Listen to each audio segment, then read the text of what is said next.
ಚಿಕ್ಕಮಗಳೂರು ಸುದ್ದಿಗಳು. ಚಿಕ್ಕಮಗಳೂರಿನಲ್ಲಿ ಕರಸೇವಕ ಶ್ರೀಕಾಂತ್ ಪೂಜಾರಿ ಅವರ ಬಂಧನವನ್ನು ವಿರೋಧಿಸಿ ಪ್ರತಿಭಟನೆ ನಡೆಸಲಾಯಿತು. ಸಿಟಿ ರವಿ ಅವರು ಪೊಲೀಸ್ ಠಾಣೆ ಎದುರು ಫ್ಲೆಕ್ಸ್ ಕಾರ್ಡ್ ಹಿಡಿದು ತಮ್ಮನ್ನು ಬಂಧಿಸುವಂತೆ ವಿಭಿನ್ನವಾಗಿ ಪ್ರತಿಭಟನೆ ನಡೆಸಿದರು. ಶ್ರೀರಾಮ್ ಜಯರಾಮ್ ಜಯ ಜಯರಾಮ್ ಎನ್ನುತ್ತಾ ಮಾಜಿ ಸಚಿವ ಸಿಟಿ ರವಿ ಅವರು, ನಾನು ಕ್ರಿಸ್ತಶಕ 1992 ಡಿಸೆಂಬರ್ 6 ಅಯೋಧ್ಯೆಯ ಶ್ರೀರಾಮ ಮಂದಿರದ ಕರಸೇವಕ, ನನ್ನನ್ನು ಬಂಧಿಸಿ ಎಂಬ ಫ್ಲೆಕ್ಸ್ ಕಾರ್ಡ್ ಹಿಡಿದು ಪೊಲೀಸ್ ಠಾಣೆ ಎದುರು ಪ್ರತಿಭಟನೆ ನಡೆಸಿದರು.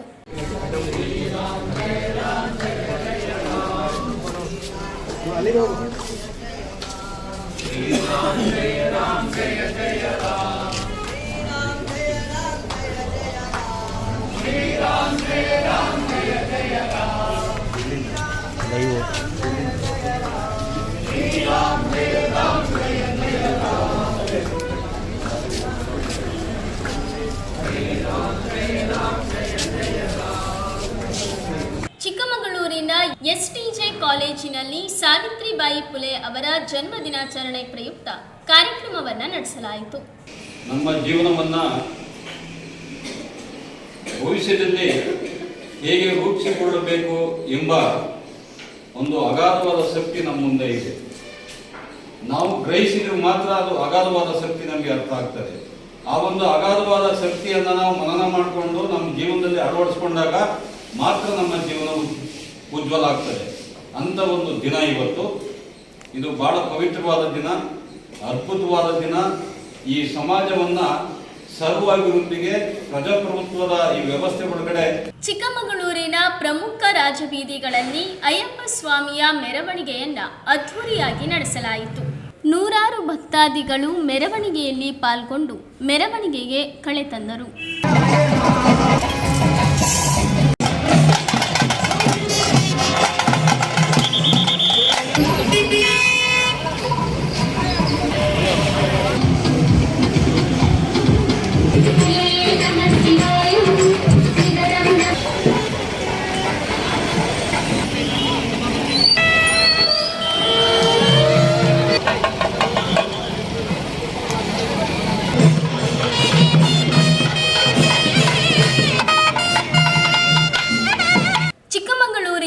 ಪ್ರಜಾಪಿತ ಬ್ರಹ್ಮಕುಮಾರೀಸ್ ಈಶ್ವರೀಯ ವಿಶ್ವವಿದ್ಯಾಲಯದ ವತಿಯಿಂದ ಆತ್ಮ ಕಲ್ಯಾಣ ಲೋಕ ಕಲ್ಯಾಣಾರ್ಥವಾಗಿ ರಾಜಯೋಗ ಶಿಬಿರ ಸಪ್ತಾಹ ಕಾರ್ಯಕ್ರಮವನ್ನು ಶ್ರೀ ಪಂಪ ವಿರೂಪಾಕ್ಷೇಶ್ವರ ದೇವಸ್ಥಾನದಲ್ಲಿ ನಡೆಸಲಾಯಿತು.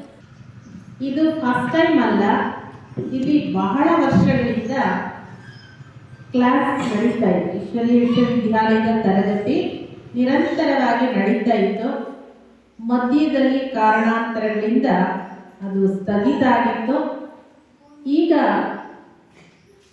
ಈ ಗ್ರಾಮಸ್ಥರಿಗೆ ಅಥವಾ ಸುತ್ತಮುತ್ತಲಿನ ಅನೇಕರಿಗೆ ಇದರ ಅವಶ್ಯಕತೆ ಇದೆ ಅನ್ನುವಂತಹ ಕೂಗು, ಕರೆ ನಿಮ್ಮ ಮನಸ್ಸಲ್ಲಿ ಏನು ಬಂದಿದೆ, ಯಾವ ಥರನೂ ಆಗಿರ್ಬೋದು, ಯಾವುದೇ ಸಮಸ್ಯೆಗಳ ಪರಿಹಾರ ಇರ್ಬೋದು, ಸುಖ ಶಾಂತಿ ಇರ್ಬೋದು, ಪರಿವಾರದಲ್ಲಿ ಅನೇಕ ತರಹದ ಪ್ರಾಪ್ತಿಗಳು ಬೇಕಾಗಿರ್ಬೋದು, ಅಥವಾ ತಮ್ಮ ಮಕ್ಕಳ ಪ್ರತಿ ಇರ್ಬೋದು, ಅಥವಾ ನಿಮ್ಮ ಪತಿ ಅವ್ರ ಪ್ರತಿ ಇರ್ಬೋದು, ಅಥವಾ ನಿಮಗೆ ವ್ಯಕ್ತಿಗತ ಜೀವನಕ್ಕಿರ್ಬೋದು, ಅಂತೂ ಎಲ್ಲರೂ ಎಲ್ಲೋ ಒಂದು ಕಡೆ ಪರಮಾತ್ಮನಿಗೆ ನಿಮ್ಮ ಕರೆ, ಕೂಗು, ಸಂಕಲ್ಪ ಅವಶ್ಯಕವಾಗಿದ್ದಿದೆ ಅಂತ ಅನಿಸುತ್ತೆ. ಏಕೆಂದರೆ ಇದು ಸಾಮಾನ್ಯವಾಗಿರುವಂತಹ ಒಂದು ವಿಶ್ವವಿದ್ಯಾಲಯ. ಇವತ್ತು ವಿಶ್ವದಾದ್ಯಂತ ವಿಶ್ವವಿದ್ಯಾಲಯಗಳು, ದೊಡ್ಡ ದೊಡ್ಡ ಯೂನಿವರ್ಸಿಟಿಗಳು, ದೊಡ್ಡ ದೊಡ್ಡ ಡಿಗ್ರಿಗಳನ್ನು ಕೊಡುವಂತಹ ವಿಶ್ವವಿದ್ಯಾಲಯ ಬೇಕಾದಷ್ಟಿದೆ. ಆದರೆ ವಿಶ್ವವ್ಯಾಪಕವಾಗಿರುವಂತಹ, ವಿಶ್ವದಲ್ಲಿ ಶಾಂತಿಯನ್ನು, ವಿಶ್ವದಲ್ಲಿ ಏಕತೆಯನ್ನು, ವಿಶ್ವದ ಭ್ರಾತೃತ್ವ ಭಾವನೆಯನ್ನು, ಸದ್ಭಾವನೆಗಳನ್ನು ಮೂಡಿಸ್ತಕ್ಕಂತಹ ಒಂದೇ ಒಂದು ವಿಶ್ವವಿದ್ಯಾಲಯ ಅಂದರೆ ಈಶ್ವರೀಯ ವಿಶ್ವವಿದ್ಯಾಲಯ.